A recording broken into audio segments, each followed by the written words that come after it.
The city had never seen anything like it before. An auction of rare and priceless artifacts worldwide, but the most prized item, the one everyone had their eyes on, was the legendary Odundun Diamond. The Odundun Diamond, a gem of unparalleled beauty, had been a part of Nigerian royal history for centuries.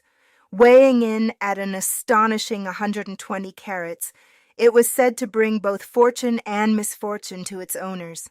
For decades, it had been kept in the national treasury, only to be brought out for this special auction. The proceeds were meant to fund a series of educational projects across the country, a cause that garnered both public support and suspicion. As the auction commenced, the room buzzed with excitement. Among the elite gathered were business moguls, foreign dignitaries, and wealthy collectors. The diamond was the final item on the list, and everyone knew the bidding would be fierce. When the time came, the bidding war quickly escalated, reaching a jaw-dropping $100 million. The winning bid was made by Chief Ajadi Olawokere, a powerful oil magnate known for his deep pockets and even deeper connections. The diamond was placed into a custom-made case, ready to be transported under heavy security to Chief Olawokere's mansion in Banana Island. But what no one knew was that the diamond would never make it to its destination. Early the next morning, the news broke. The Odundun Diamond had vanished. The armored vehicle transporting the gem had been found abandoned on the third mainland bridge, the driver and guards unconscious, with no memory of what had happened.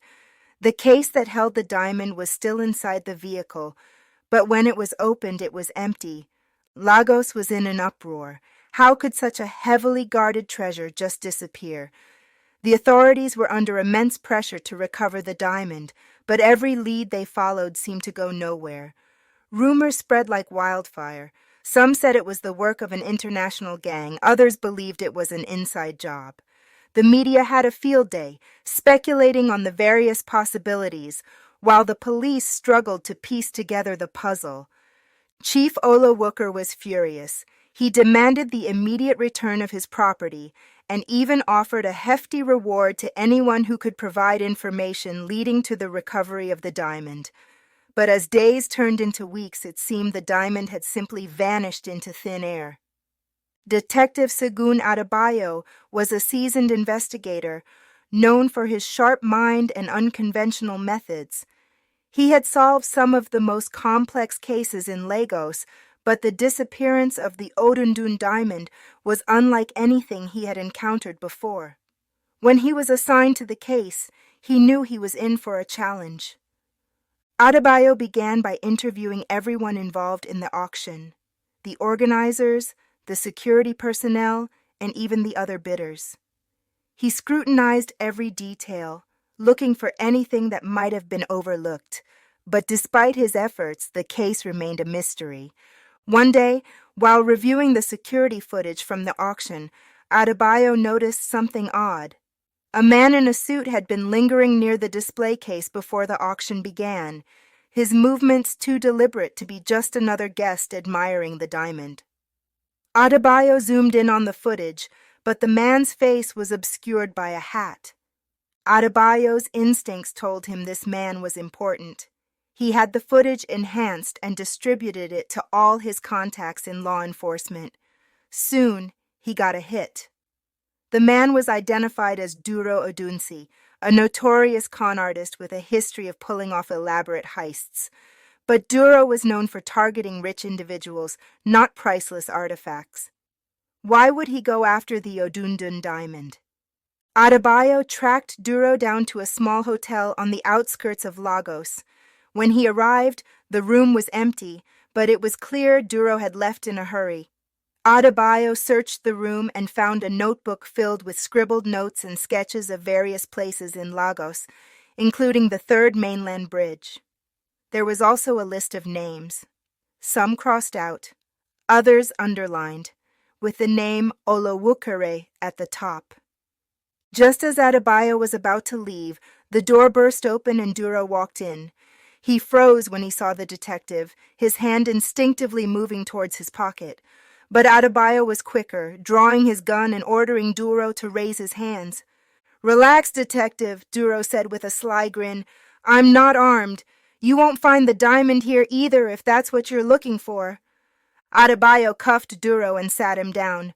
"Start talking," he said. "Where's the diamond?" Duro leaned back in his chair, the grin never leaving his face. "I'm just a middleman, detective. I don't have the diamond, but I know who does."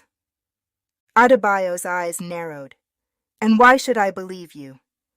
"Because if I don't tell you, you'll never find it," Duro replied. "But I want something in return." "Which is?" "Immunity. You let me walk, and I'll lead you to the diamond." Adebayo considered the offer. He didn't trust Duro, but he also knew he was running out of leads. After a tense silence, he agreed on the condition that Duro's information checked out. Duro led Adebayo to a warehouse in Apapa, a notorious area known for its black market dealings. The warehouse looked abandoned, but Duro insisted this was the place. Adebayo and his team moved in cautiously. But the warehouse was empty, save for a few crates and old machinery. "Where's the diamond?" Adebayo demanded, grabbing Duro by the collar. "Patience, detective," Duro said, pulling out a small remote. He pressed a button and a hidden door in the floor slid open, revealing a staircase leading underground. Adebayo ordered his team to stay back as he and Duro descended the stairs. The underground chamber was dimly lit, with rows of lockers along the walls.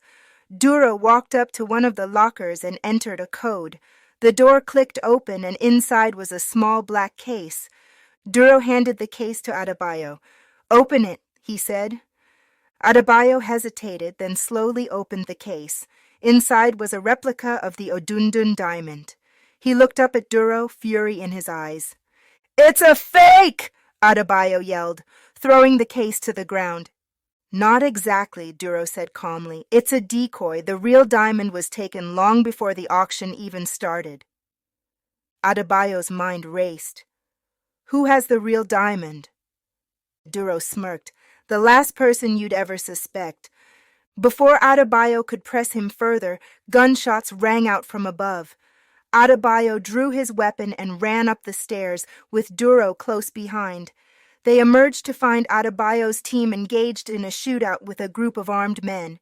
Duro ducked behind a crate while Adebayo returned fire. The gunfight was short but intense. When the dust settled, Adebayo's team had managed to subdue the attackers, but several officers were injured.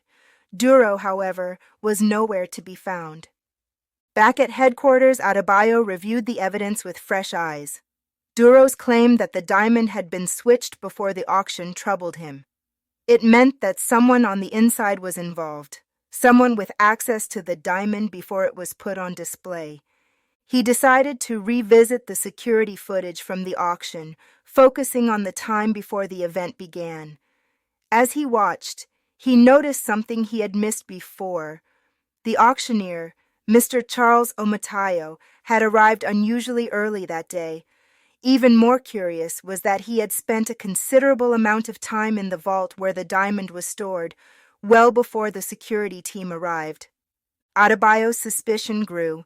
He began digging into Mr. Omatayo's background and found that he was heavily in debt, his luxurious lifestyle funded by loans from shady sources. Adebayo also discovered that Omatayo had a gambling problem, often losing large sums of money at underground casinos. Convinced that Omatayo was involved, Adebayo obtained a warrant and searched the auctioneer's home. Hidden in a safe behind a painting, Adebayo found a set of documents, bank statements showing large deposits made shortly after the auction, and a passport with recent travel stamps from Dubai, a known hub for black market diamonds. Adebayo confronted Omatayo at his office, laying out the evidence. Omatayo, sweating profusely, denied everything at first, but as Adebayo pressed him, his resolve crumbled. "It wasn't supposed to happen like this," Omatayo said, his voice trembling. "They said no one would get hurt." "Who are they?" Adebayo demanded. Omotayo hesitated, then finally admitted, "It was Chief Olawokir. He planned the whole thing. The auction was just a cover to LA, under money through the sale of the diamond. He never intended to keep it. The switch was made before the auction, and I was paid to ensure everything went smoothly." Adebayo was stunned. The chief was the mastermind? It made sense, in a twisted way. Olawokir's wealth was vast, but so were his ambitions. He needed a way to move large sums of money without raising suspicion, and the Odundun Diamond provided the perfect opportunity. The chief had orchestrated the theft to make it look like a daring heist, distracting everyone while he quietly sold the real diamond on the black market. With this revelation, Adebayo knew he needed to act fast. He couldn't arrest Olawokir without solid proof, so he devised a plan to catch the chief in the act. Adebayo arranged a meeting with Olawokir, posing as a buyer interested in purchasing the diamond. Using the information from Omotayo, Adebayo convinced the chief that he was a wealthy investor from Dubai, eager to add the Odundun Diamond to his collection. The meeting was set for a luxury yacht anchored off the coast of Lagos. Adebayo's team was in position, ready to move in once the transaction took place. As Adebayo boarded the yacht, he was greeted by Olawokir, who was all smiles, completely unaware of the trap he was walking into. "I'm glad we could meet, Mr. Rashid," Olawokir said, using the alias Adebayo had given. "I think you'll find the diamond to be even more magnificent in person." Olawokere led Adebayo to a private room where the diamond was displayed in all its glory. It was the real Odundun Diamond, and Adebayo couldn't help but admire its brilliance. "It's perfect," Adebayo said, playing along. "I assume everything is in order?" "Of course," Olawokere replied, handing over a contract. "Once the funds are transferred, the diamond is yours." Adebayo pretended to review the contract, then signaled his team. Within seconds, the room was swarmed by police officers, and Olawokere was arrested on the spot. The news of Chief Olawokere's arrest sent shockwaves through Lagos. The once respected businessman was exposed as the mastermind behind one of the most elaborate heists in the city's history.